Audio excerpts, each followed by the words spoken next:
va passer donc maintenant à un sujet d'actualité. Enfin, déjà, on était sur des sujets d'actualité tout de même. Avec le coup d'envoi, d'actualité pourquoi? Parce qu'il y a le coup d'envoi cette semaine par Facebook de l'association Libra avant le lancement de la crypto-monnaie en 2020. Donc on est quand même en pleine actualité. Sur crypto-monnaie et Bitcoin, quelles sont les influences sur l'immobilier et l'activité notariale? Et donc Michel Ruemy, vous êtes professeur économiste et Pierre-Alain Conil, vous êtes notaire.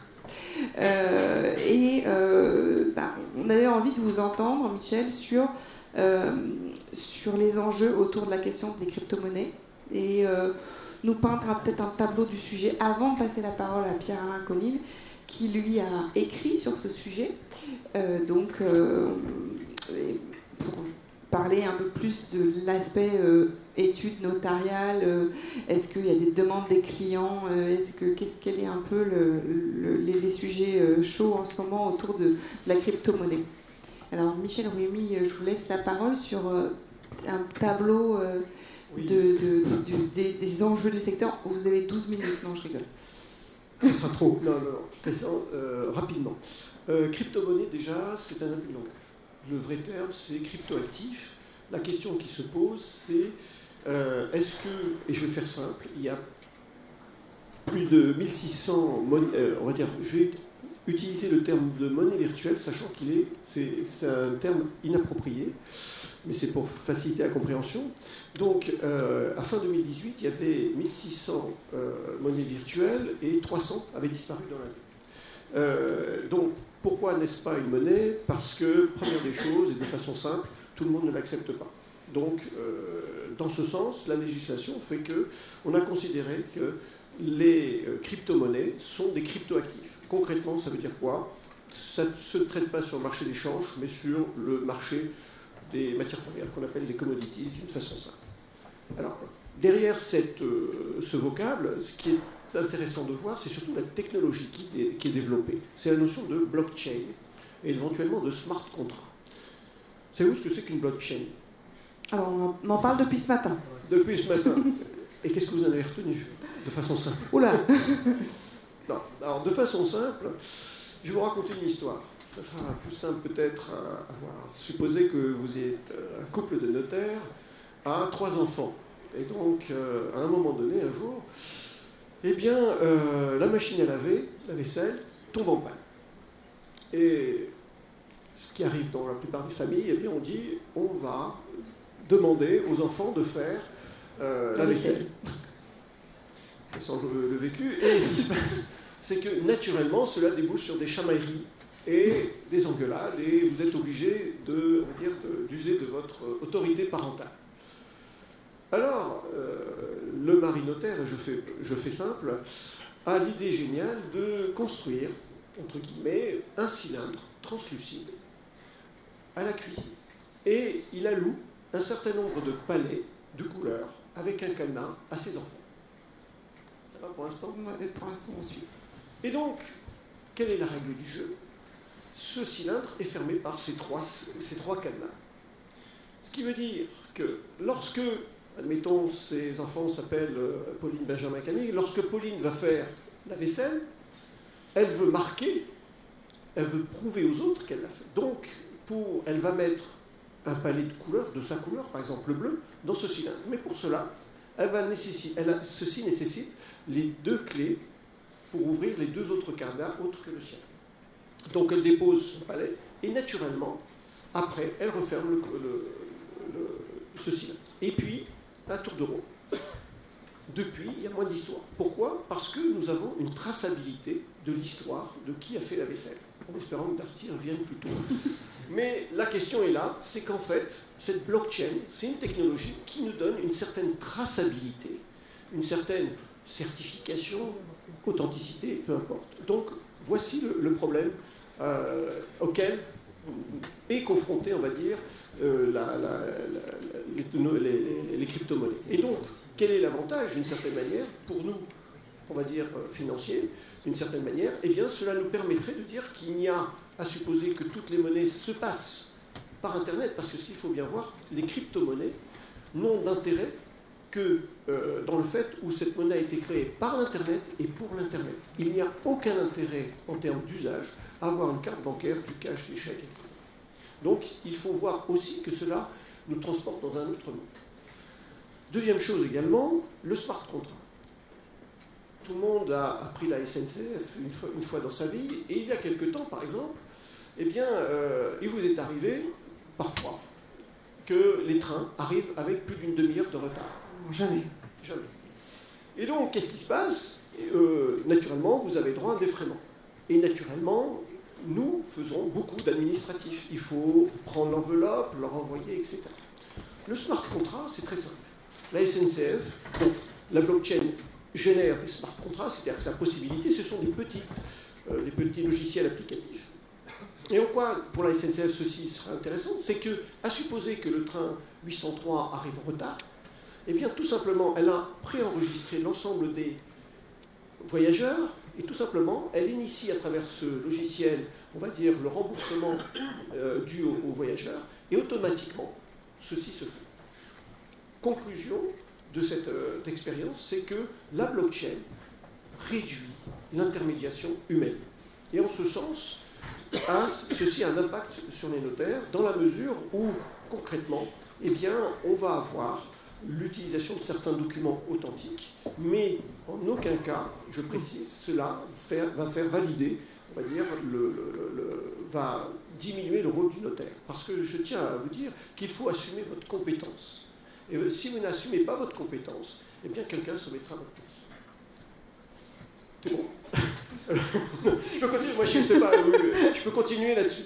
Alors, la difficulté est qu'aujourd'hui, donc, en quoi ces crypto-monnaies peuvent impacter le notaire? Oui. Bien tout simplement à travers, aujourd'hui, si vous regardez la fluctuation de ces monnaies, notamment le Bitcoin qui représente à peu près 50% de la capitalisation boursière, j'attire votre attention qu'on ne parle pas de masse monétaire, hein, pour les puristes de monnaie virtuelle, mais on parle de capitalisation boursière. Ça veut dire non plus donc, que ce n'est pas une monnaie. Et concrètement, qu'est-ce qui se passe? C'est à l'occasion. Par exemple, vous travaillez de façon, du moins un couple travaille de manière, on va dire, anonyme, et un mari ou une femme veut user de son capital pour placer en monnaie virtuelle. Et puis il vient un accident de la vie, et puis le notaire se retrouve à devoir gérer ces crypto-monnaies. Et donc c'est là où Pierre-Alain va vous en parler un peu plus. D'accord, donc Pierre-Alain... C'est un des exemples, je peux en donner d'autres, mais voilà. Je pense qu'il faut peut-être placer le notariat, les bitcoins, les crypto-monnaies et l'impact que ça peut avoir pour nous sur deux plans différents. Le premier plan que je ne vais pas traiter, qui est celui pour les instances de l'intérêt d'utiliser du smart contract, de la blockchain, peut-être aussi dans nos relations avec le bureau des hypothèques, par exemple, pour le cadastre, etc., voire un jour pour le transfert donc, de propriété, pour les contrats de vente immobilière. Ça, c'est vraiment au niveau, encore une fois, des infrastructures et des instances. Et d'un point de vue plus pragmatique, que je vais plutôt traiter, qui est celui simplement de la pratique du notaire qui un jour voit débouler dans son bureau un client qui lui explique qu'il a investi dans le Bitcoin en 2009 quand ça a été créé, puisque c'est la première crypto-monnaie, et que cette personne qui était de classe moyenne est devenue millionnaire et a à peu près 10 ou 20 ou 30 millions d'euros d'équivalent euro en Bitcoin. Forcément, ça surprend un petit peu.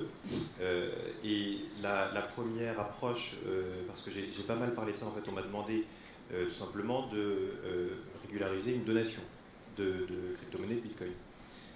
J'ai parlé un petit peu autour de moi, c'est pas un sujet que je maîtrise particulièrement, je suis pas geek au dernier niveau, je m'occupe de l'informatique et d'études, mais à part ça, voilà, ça s'arrête là. Ah, quand même un peu geek. Un peu geek, mais je vais quand même pas aller trop loin. Donc c'était l'aspect un petit peu grand public qui m'intéressait.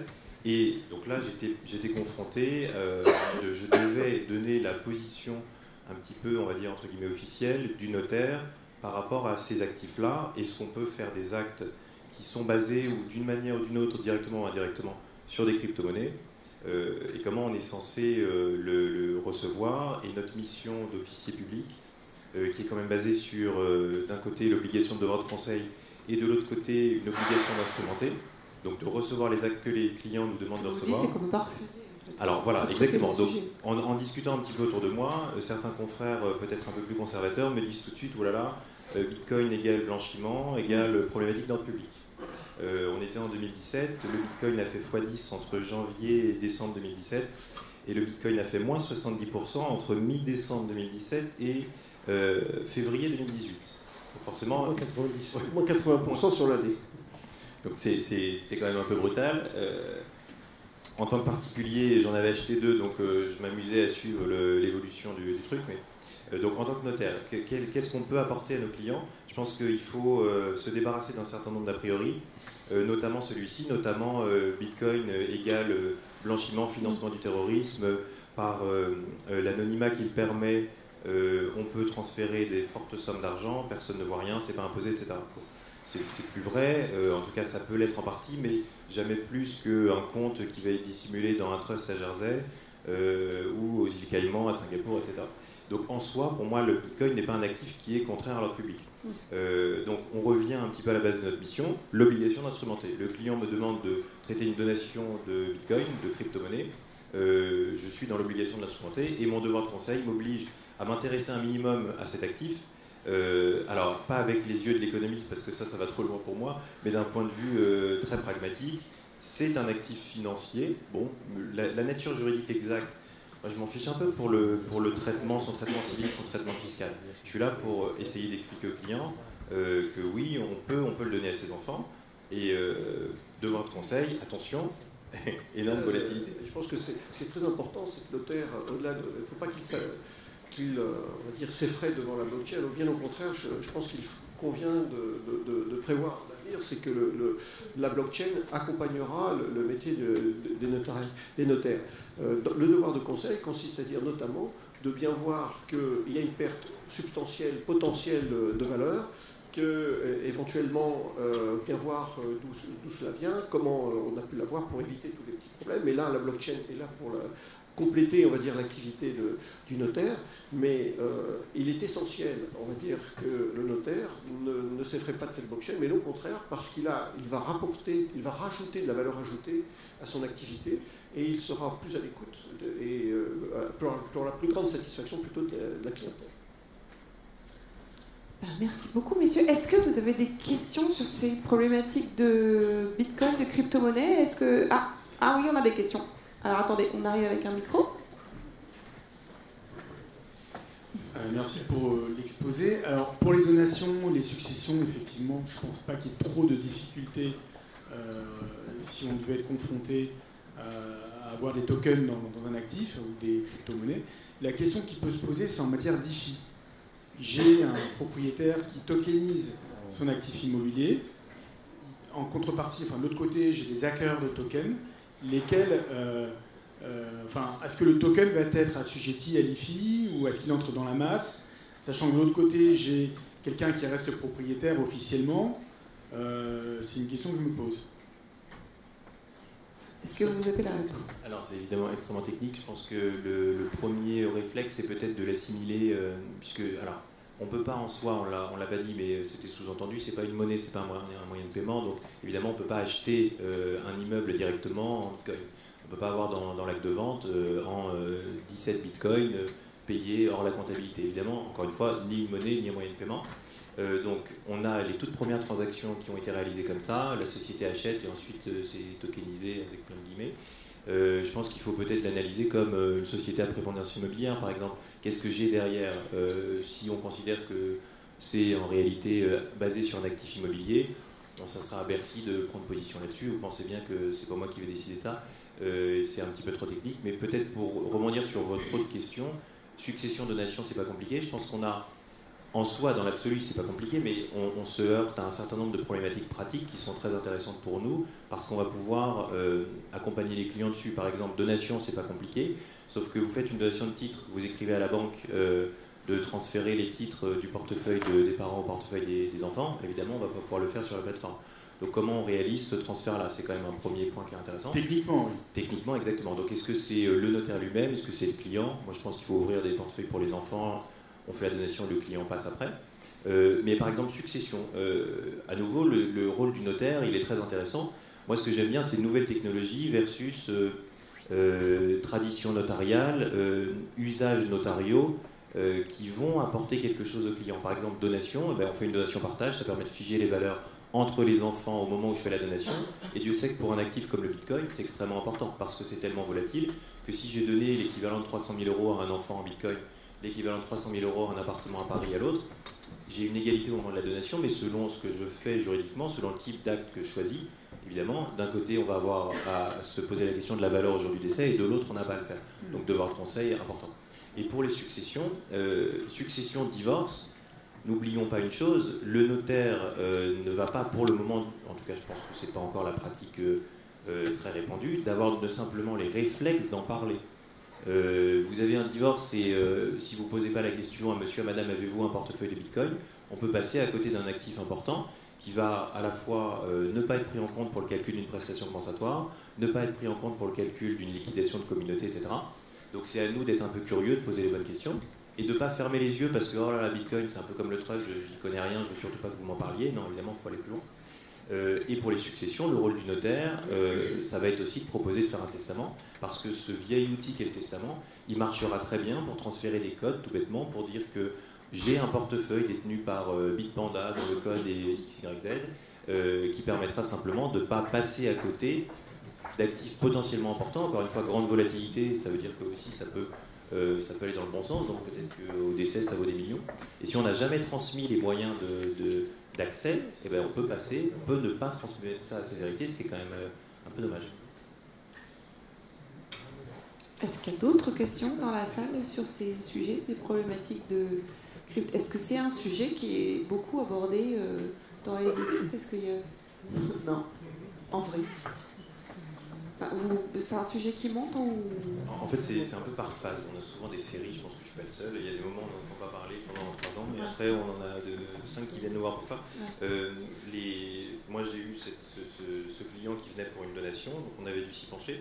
Et j'ai eu juste avant l'été un client qui voulait acheter un immeuble d'un prix très élevé et dont le patrimoine n'était composé à peu près que de crypto-monnaies. Bon, les banques ont un peu fait la gueule, c'est bien. Ça posait une question juridique intéressante. Alors, outre la frilosité des banques, et malheureusement, les banques françaises n'avaient pas du tout envie d'y aller, alors qu'en contactant des banques étrangères, elles acceptaient de se pencher un peu dessus.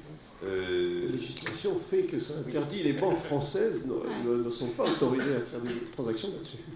Et l'idée, c'était un peu de voir si on pouvait placer, entre guillemets, en collatéral, donc en garantie d'un prêt, par exemple, cautionnement, etc., c'était compliqué, mais c'était aussi, au-delà de ça, c'était un petit peu de croire que la banque croit en la capacité du client. Ouais, voilà, ça s'est pas fait, parce que je pense que le client, il n'avait pas assez d'actifs traditionnels, mais c'était assez marrant. Évidemment, ces premières questions, c'est est-ce que je peux payer avec mes bitcoins, est-ce qu'on peut mettre le prix en bitcoin, etc. Donc ça arrive, ça nous arrive. Mais pas tout le monde. Merci beaucoup à tous les deux pour cet échange, c'était passionnant. Merci beaucoup.